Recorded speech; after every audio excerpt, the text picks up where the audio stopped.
So what are we looking to get from today? So we're going to talk about the Equality Act 2010, which is around getting the best use of spaces without compromising on the aesthetic appeal and the interior design. And this actually supersedes what was the old DDA Act. I'm sure that's the one that most of you remember. So the Equality Act has taken over from what was the old DDA compliance.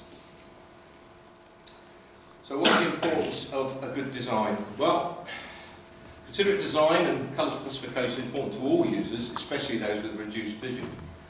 So what we're saying there is useful and practical colour schemes can be created, and it's important that the environment meets the needs of the visually impaired as well as the people with good sight. So what we don't want to do is diminish away from the aesthetic appeal just because we've got to comply with the Equality Act. And we can do this while still creating an attractive environment for the sighted people for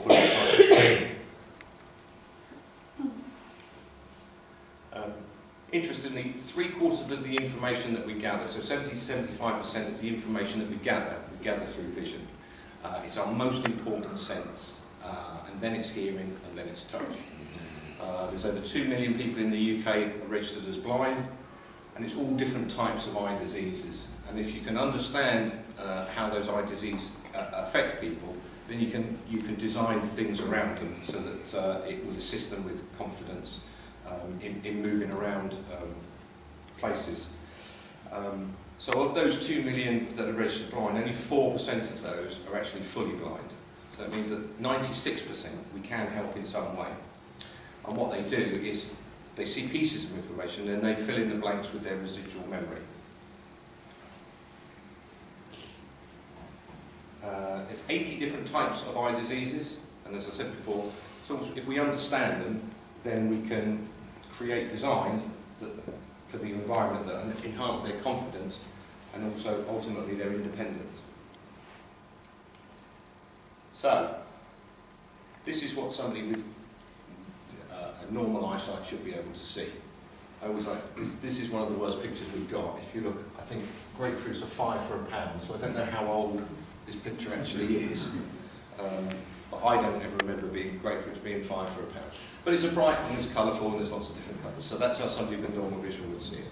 So we're going to have a look at a couple of the different types of problems people have with their eyes and how it affects them.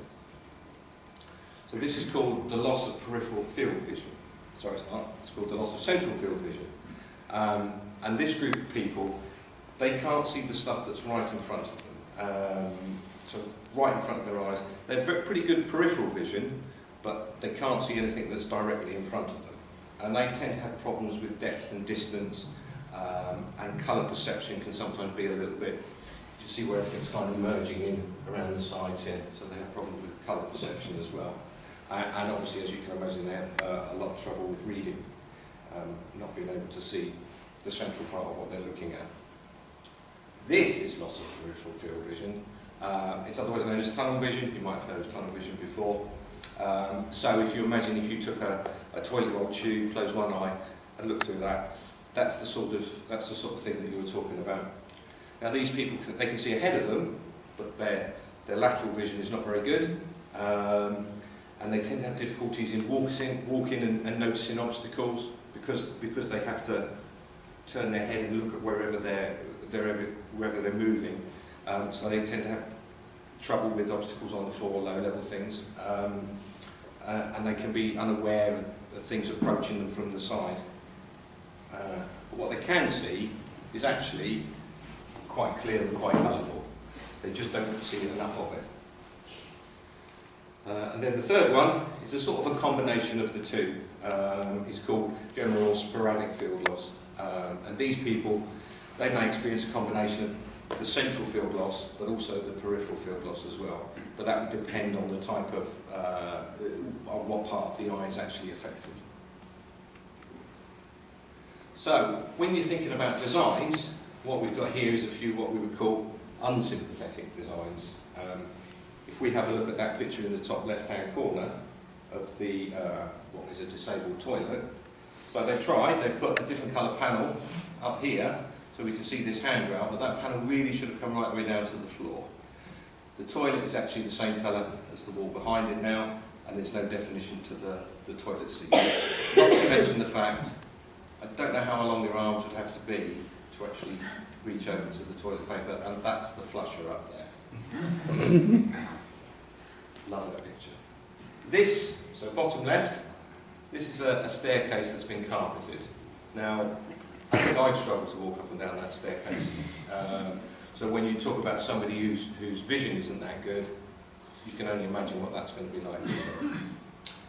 Bottom left over here, sorry, bottom right. So this is actually a corridor. I don't know if you can see, but you've got walls, you've got ceiling and floor, all pretty much the same colour. But that is actually a corridor that goes round to the right there. So as you can imagine, somebody with any kind of eye problem, as they're looking down it, it would just look like a dead end for them. And then finally, that lovely bathroom that we see there. So whilst it's quite minimalist, it's clean, it's shiny, that severe glare that you get from those shiny surfaces with no contrast between the critical surfaces, again, makes it very difficult for anybody with any visual impairment to be able to navigate their way around it. So what you need to be able to do is clearly contrast the features in your designs. So people who are visually impaired will have improved navigation and safety, and also increase their confidence. It was always interesting to look at those pictures like that. I was at an architect's practice once, and the guy said, we said, oh, I love that bathroom. And there we were saying about, probably you shouldn't be going for something like that. But no, he loved it. So how can we get around this? Back in 1997, Project Rainbow was commissioned by, back in the day when we were ICI paints, the RNIB, University of Reading, Guide Dogs for the Blind, and it was to establish how colour and contrast can enhance spatial awareness and provide key navigational help for those with a visual impairment, but without compromising on the aesthetic appeal for the fully sighted user. This is the reedy bit. Prior to Project Rainbow, simple and strong contrast was used. Product Rainbow enabled subtle contrast to be used, taking into account LRV, which is the light reflectance value, the hue and the chroma, and allowing for more flexibility in design. So visually impaired people utilise their residual vision to find their way around. For example, when entering a space, most people will look around and assess where they are, to understand where they are and what's in the area, and a normal person will be able to do that as they walk in and then be able to move through the space without any problem at all. Now, somebody without good vision, when they come into a room, first thing they would usually do is pause. And the first thing they'll do is look up at the ceiling, because generally the ceiling is the most uncluttered part of the room, and it will give them an instant idea of how big that space is that they're in. Their focus then goes down and about 2 metres in front of them. So once they've assessed the size of the space they're in, they're then looking 2 metres in front of them. And what they're not looking for anything in particular, they're not looking for a chair or a table or anything like that, but what they're looking for is a difference in contrast. So sometimes if you see, we were in a hospital, and so they had this, it was a corridor, but what they had big blobs of colour on the floor. And it looked quite nice, but of course what that means to visually impaired people, they come along and they think it's a hole and they start walking around it. So, you know, not a particularly good design in that respect.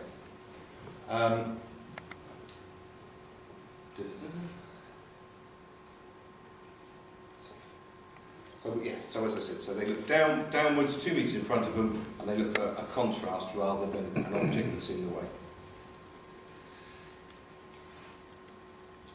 So, an obvious response to this, to those with a limited colour knowledge, would be to maximise the colour and contrast between the different objects. And this can result in an environment which is generally considered to be perhaps unacceptable to designers, because they've got a whole concept that they're going for, but also unacceptable to the fully sighted people, because it's just a bit samey. Here we can see what was the old-fashioned way of doing it.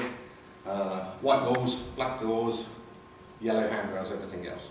And those colours, by using those maximum contrasts, they were achieving what they needed to achieve. But aesthetically, it wasn't exactly what people were looking for. So what we look at is the critical surfaces. And they're the most important elements in gathering information. and space in terms of its dimensions and size. So when we look at this particular picture here, the critical surfaces we consider are the ceilings, the walls, the doors, and the floor. So the ceiling should have a significant difference to the wall should have a significant difference to the ceiling and also the floor, and the door needs to have a significant difference to the wall as well. So those are the 4 critical surfaces that we look at and the Equality Act looks at.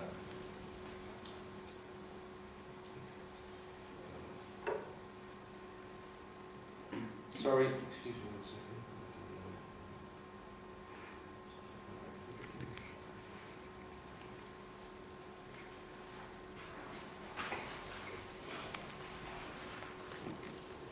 Okay, sorry about that. So what we then do is highlight the special features. Now, whilst you can't see it in this picture, the stair nosing should be a single solid colour and should be in contrast to the rest of the colour of the stair. The handrail colour, that should be significantly different to the wall colour that it's actually held on. Door handles, finger plates, push plates, etc. They should be significantly different in colour to the door, but also with doors, you need to consider the vertical edge of the vertical leading edge of the door. So when this door is pulled open, you have a leading edge of the door. I think sometimes you see in care homes they have these doors that stay open on a magnet, and then if there's a fire they automatically shut. So if that was a painted door, that leading edge of the door, as you're walking down the colour, that would also need to have a significant difference, because the visually impaired people wouldn't notice that if it was too close to the wall colour. Skirtings, of course, should either, or the Equality Act says, should either be the same colour as the wall or enhance the junction between the wall and the floor, because it can give a false perception of the size of the room for the visually impaired. And also radiators, obviously they're very hot, they should be pointed out as well, not only because they stick out from the wall, but if they're not, then potentially visually impaired people could actually burn themselves on the radiators, so they need to be picked up as well. General obstacles and furniture. So the number of items that are protruding into the walking space should be minimalised. I mean, here we can see you've got a phone booth that sticks out, you've got a telephone that sticks out, and you've got a fire extinguisher and a riser cupboard there. A particularly strong contrast is needed for these features, anything that sticks out beyond the wall, especially if they stick out from the wall from not ground level. So if it was a desk sticking out from the wall, that would be fine because that's coming up from the ground. But where these are basically just freestanding or hanging on the wall, they need to have the significant colour difference that's required. You're talking about, like in the signs, the fire extinguisher. The bottom image, that shows a poor contrast between the objects and lots of clutter. Freestanding objects should be significantly different to the floor and wall surfaces and other backgrounds against which they may be viewed. So what we're talking about there, the stalls, whilst this is, I actually quite like the look of that, but the stalls are the same colour as the walls there. You've got clutter on the floors and you've got a big thick rug that's the same colour as the floor. So that's what we're talking about there with the design. Potential obstacles need to be considered as critical surfaces in that instance.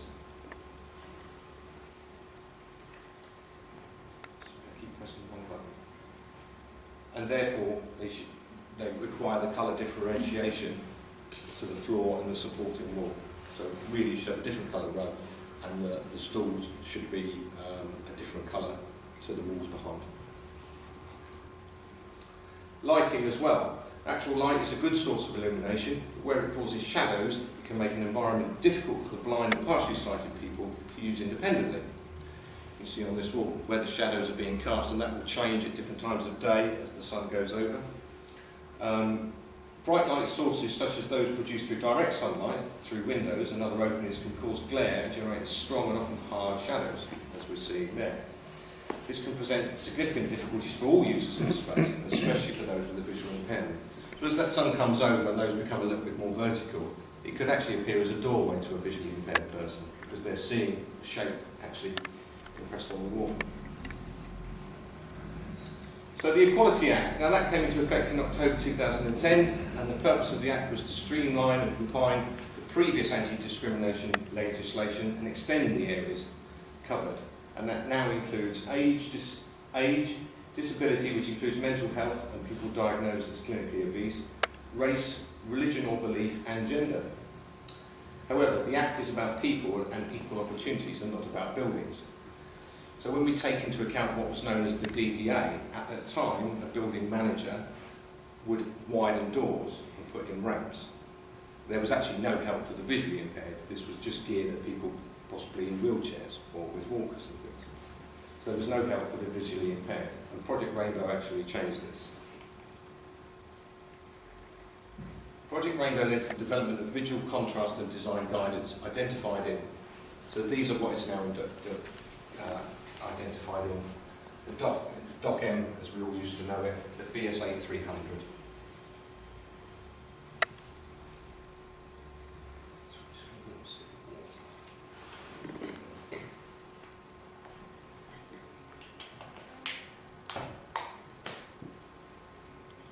And what they both pretty much say is that you need to have this 30-point LRV difference, so that's the light reflectance value between those critical surfaces. So when we talk about that, a good colour notation reflects the colour qualities and it aligns how the eye see the colour and helps you to visualise the colour. I'm sure you've all seen that there's a variety of colour notation systems. We see NCS, we see Colour Palette, we see RAL, we see British Standard, we see Pantone, which I think is one of the printing colours. So there's plenty of different colour variations around. And many customers like the colours to have names, but it is a bit misleading. For example, what colour is Bongo Jazz 3? Nobody knows. Whereas with a colour notation system, you can almost work out what the colour is. Architects and interior designers often prefer a notation system as it can aid in colour selection. So our Dulux Trade Colour Palette found deck presents the most comprehensive choice of colours for professional users. Our colours are presented as tonally pure stripe pages with 7 chips per page. Just need to get one. With 7 chips per page. It enables you to quickly find the LRV of your colour and aid you in creating colour schemes. A palette of colours exclusive to Dulux, with each colour having its own individual notation. The format of the fan deck and each colour notation make it simple to identify the LRV of each colour. With LRV of each colour. So we'll come on to it in a little bit, but each colour has a reference number, and one of those reference numbers is the LRV. So it makes it very easy then for you to establish your 30-point difference that you're looking for. The notation actually means you're able to colour scheme using the fan deck on its own. The colour systems describe colours as the eye sees it, and therefore it makes it easier to use and communicate. Colour as perceived by the human brain, though, is through the eye, is tridimensional and has 3 parts, which is the hue, the light reflectance, and the chroma. The colour palette notation is defined by hue, light reflectance, and chroma. And it has all the elements to define the key properties of a particular colour. So, each colour has a unique reference number. I'm sure most of you have seen some of our colour references. So the first part of the colour reference is the hue, and that's the family that it belongs to. So that's a BB colour. So this is our colour wheel, and that's a BB. So that would be down here on the BB colour. So it's part of the BB colour family. The hue is divided from 0 to 99. So we know that it's about a third of the way around on the BB section. Next is the LRV. And the LRV is the light reflectance value, or the lightness or darkness of the colour. And that again has a scale of 1 to 99. The higher the number, the lighter the colour. So the lightest colour we do is white, and that has an LRV of 92. So it's just in here somewhere. And then black is obviously 0. What's the assumption about the lighting you've actually got to make that valid? Because obviously it's fairly subdued lighting here. Yes. That value would change according to the lighting conditions that are available. So, well, no, because it's to do with the light reflectance value of the colour, and not Right. necessarily the ambient light around. but in practical terms, it will vary. as we said earlier, you know, depending on your lighting, Right. the colour can change completely. Okay. A great example, sounds silly, but I painted the back of my house, which I thought was grey, and in certain lights it looks grey, in other lights it looks blue, and my wife irritates me constantly by saying it's lilac. So we all see it slightly differently in different lights. So the light will affect it, but in terms of the actual manufacturing of the colour and how we get to the colour that we've got. But whoever is specifying ought to understand the likely lighting conditions as built. It's the light reflectance value Right. of the colour that you're using. It's not to do with the ambient light around you. Under, I think is it 100 luminescent? I can't say. Right. 100 lumen. They're all tested under 100 lumen. Is what they are. Right. And so that will tell you what the reflectance value of that colour is. So when you're talking about getting this 30-point difference, there has to be a scale. It can't be. You can't measure the scale under every different lighting. No, obviously. It has to be measured under a fixed amount of lighting conditions. The highest LRB in the Dulux range, as I said, is white, which is 92. And the value is key when you're working out the guidelines of Part M and the Equality Act, where it's necessary to identify the colours that have the 30 points difference in LRB. And then finally, the chroma value. So the chroma value, which is the last three numbers, is the intensity of the colour. It's a three-digit number, and it represents the amount of colour saturation intensity. The intensity of the colour has a scale of 0 to 999, with the higher number representing the more intense colour. I think the highest one that we've actually, well, the highest one that I've ever seen is a really, really bright yellow, and that gets up to about 850. But you should be warned in a really high chroma value. Certainly in particular colours, it's going to require more coats to get the coverage and get the colour that you want. Yellows especially, you know, could take 3 times as many coats to get to the colour that you want. If it's, as I say, that one that's got an 850 chroma value, you're never getting that in 2 coats, you know, never in a million years. So you have to bear that in mind. I think it's reds above 350, it's like greens above 400. That's when you start to struggle to get it with 2 colours. And that's just to do with the amount of tints and things that are going into it. So, there we are. There's our 30 BB. So we know it's from the BB colour family. We know it's about a third of the way around the wheel. We know it's got a 0.8 light reflectance value. And we know it's got 263 chroma.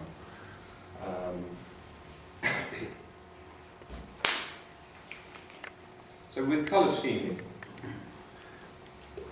so because the colour scheme, because the notation system is based on hue, LRB and chroma, can be used to further assist you in creating colour schemes using the colour wheel.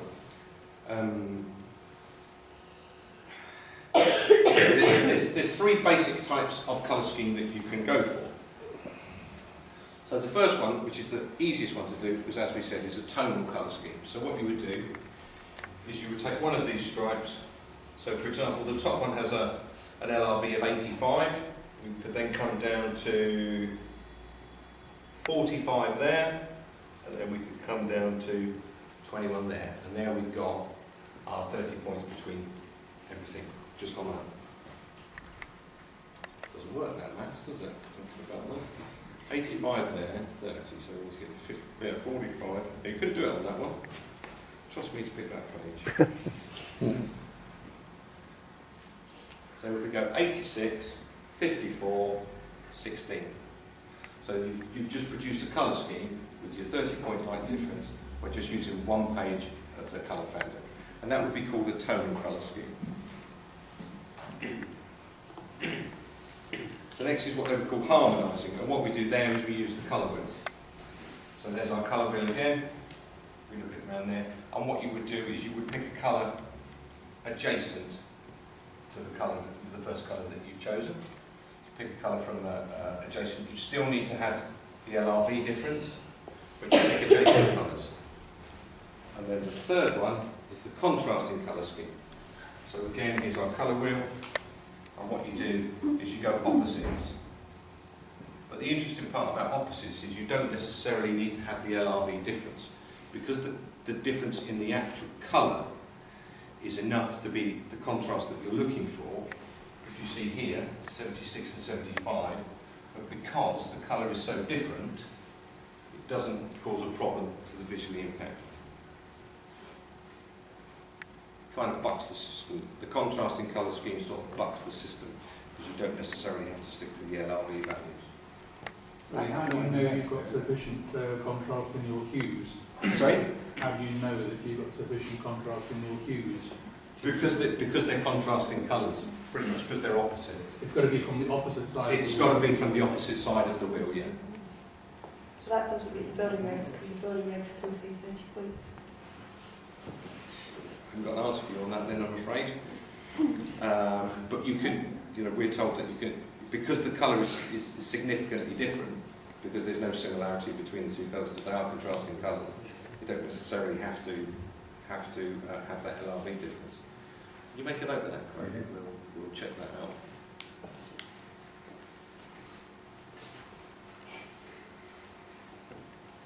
Anyway, moving on.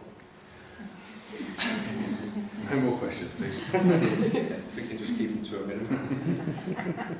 So the thought of colour scheming to a lot of people is quite daunting, but there are plenty of, or we do have plenty of things out there that can help. We've got Foundit plugins for most of your architectural software nowadays. We've got our Visualizer app, which is available through the App Store and Google Play Store, where you can take a picture and drop colours into it so you can actually see what it will look like under those conditions. We've got the colour and contrast website where you can go on, and again we've got stock images that you can colour of. For example, I don't know, a care home lounge, or a classroom, or what else have we got on there? Got like a reception area. So they're basically a blank photograph, and then you can drop whatever colours in, but it will also tell you if it's compliant to the Equality Act. It will flag up in red. It says, say like the ceiling is not compliant with the wall, or the wall is not compliant with the floor.